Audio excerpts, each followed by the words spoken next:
तो welcome to टेकोडाइल। और आज हम इस वीडियो में देखेंगे कि आप एआई से बगैर कोडिंग के वेब ऐप कैसे बना सकते हैं। और एक एआई टूल है जो कि रिसेंटली काफ़ी ज़्यादा पॉपुलर हुआ था, जिसका नाम था डीप साइट। अब इसका वर्जन 2 आ गया है और ये जो वर्जन 2 है काफ़ी ज़्यादा इम्प्रूव्ड है वर्जन 1 से। अच्छा, तो ये जो वर्जन 2 है अगर आप देखें तो इसमें कुछ चेंजेस की गई हैं। एक तो ये है कि इसका जो यूआई है वो थोड़ा सा जो है अपडेट हुआ है। और दूसरे नंबर पे सबसे जो इम्पोर्टेंट अपडेट है इसके अंदर वो ये है कि डीप सीक का R1 मॉडल यूज़ हुआ है। और अगर आपको पता हो कि जो R1 मॉडल है ये एक रीजनिंग मॉडल है, और जब भी आप प्रॉम्प्ट लिखते हैं तो ये पहले सोचता है और उसके बाद जो है आपको रिप्लाई करता है। आपने जो प्रॉम्प्ट लिखी होती है वो खुद से भी जो है उसके ऊपर रिसर्च करता है और अपने आप से जो है काउंटर क्वेश्चन करता है। तो डीपसीक R1 मॉडल जो है काफ़ी अच्छा है। इसके साथ साथ इसमें एक और इम्पॉर्टेंट अपडेट है, वो है डिफ पैचिंग। अच्छा, अब आप करते क्या थे पहले कि जब भी आपको ये कोई वेब ऐप बना के देता था, कोई वेबसाइट बना के दे देता था, तो अगर आपने उसमें कोई चीज़ अपडेट करनी होती थी, फ़र्ज़ करें आप कोई बटन जो है चेंज करना चाहते थे, तो आप जब प्रॉम्प्ट लिखे थे कि मुझे ये बटन चेंज कर दो, तो ये करता क्या था कि वो जो सारा कोड है ये फिर से लिखता था।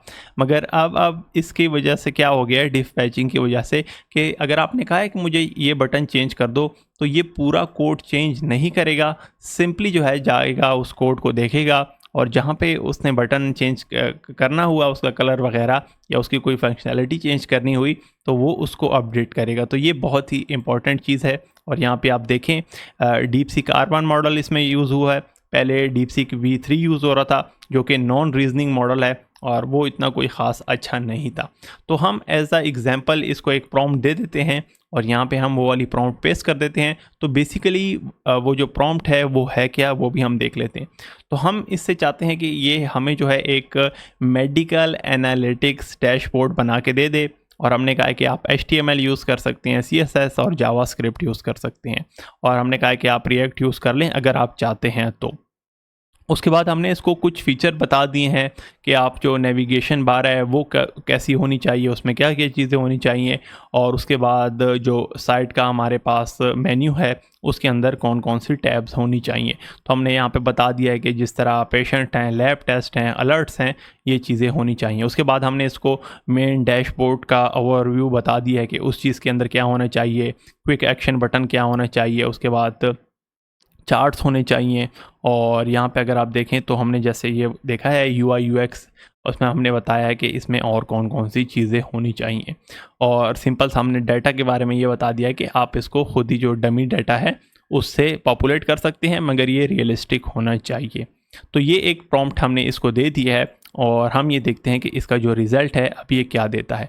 अच्छा, अब यहाँ पे अगर आप देखें, आपने इस प्रॉम्प्ट को रन करने से पहले सिंपल सेटिंग पे जाना है और यहाँ पे जो है choose our DeepSeek model. तो आपने ये V3 नहीं सेलेक्ट करना क्योंकि ये पुराने इसका वर्जन था।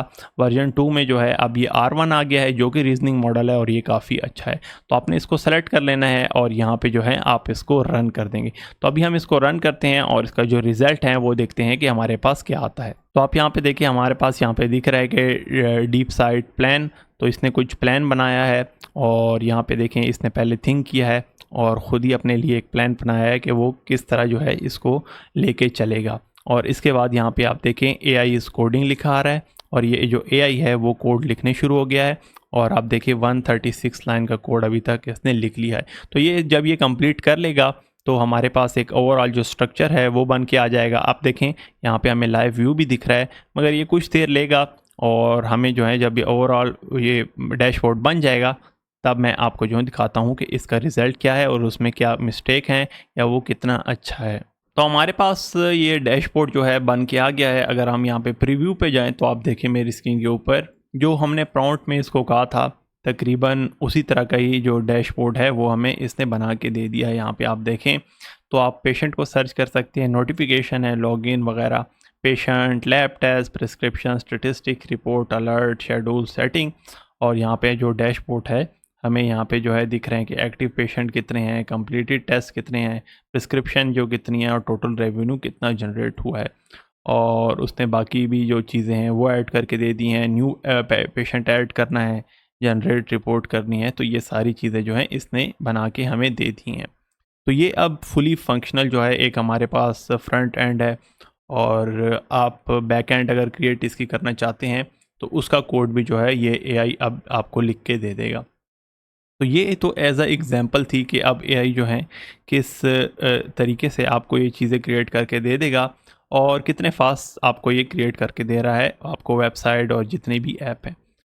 तो अब आप इससे जो है क्या कर सकते हैं कि आप वेबसाइट भी बना सकते हैं, गेम्स भी बना सकते हैं, और मैं आपको ये दिखा भी देता हूँ कि बहुत ज़्यादा लोग जो इसको यूज़ कर रहे हैं उनने इससे क्या कितनी जो वेबसाइट वगैरह हैं या जो गेम्स वगैरह हैं वो क्रिएट की हुई हैं। तो ये बहुत ही जो है इस तरह के जितने भी एआई टूल आ रहे हैं, जिस तरह कर्सर डॉट एआई है, लवेबल है, और तो वो उससे जो है आप बहुत आसानी से, अगर आप आईटी फील्ड में हैं तो काफ़ी ज़्यादा जो फ़ायदा है वो आप उठा सकते हैं। तो यहाँ पे अगर हम ये ओपन करें डीप साइट की गैलरी, तो यहाँ पे हमें बहुत ज़्यादा बाकी जो यूज़र हैं वो दिख जाएंगे कि उनने कौन कौन से प्रोजेक्ट बनाए हुए हैं। तो ये आपको जो है मेरी स्क्रीन के ऊपर अब दिखने शुरू हो जाएंगे। तो हम किसी भी जो वेबसाइट है किसी ने बनाई हुई है उसको भी देख लेते हैं। यहाँ पे अगर आप नीचे जाएं तो मेरे ख़्याल से यहाँ पे किसी ने ये वेबसाइट बनाई हुई है, और उसके ऊपर हम ये क्लिक कर लेते हैं। तो ये किसी ने बनाई हुई है स्मार्ट होम कनेक्ट के नाम से, और उसको हम ये देखते हैं कि ये क्या है। तो आप देखें इसने बहुत ही अच्छी वेबसाइट बनाई हुई है। अब टैब हमें दिख रहा है, लॉग इन, रजिस्टर, और बाकी जितने भी फीचर होते हैं वेबसाइट के अंदर वो वाली जो चीज़ें हैं हमें ये दिख रही हैं। तो जैसे मैंने आपको पहले बताया है कि आप इससे किसी तरह की भी वेब ऐप आप बना सकते हैं, गेम्स बना सकते हैं, और कुछ भी जो है आप क्रिएट कर सकते हैं, और आपको कोडिंग की जो है अब ख़ास कोई ज़रूरत नहीं पड़ेगी। तो आपको ये डीप साइट कैसा लगा है, इसकी लिंक वगैरह जो है मैं आपको नीचे शेयर कर दूंगा। आप इसको खुद ही यूज़ करें, और आप जो है कोई कोडिंग वगैरह इसके थ्रू कोई ऐप वगैरह बनाएं, और आप देखेंगे ये जो है आपको कैसा रिजल्ट देता है। तो चलिए मिलते हैं आपसे नेक्स्ट वीडियो में, और मज़ीद इस तरह की वीडियो देखने के लिए इस चैनल के साथ जुड़े रहिए।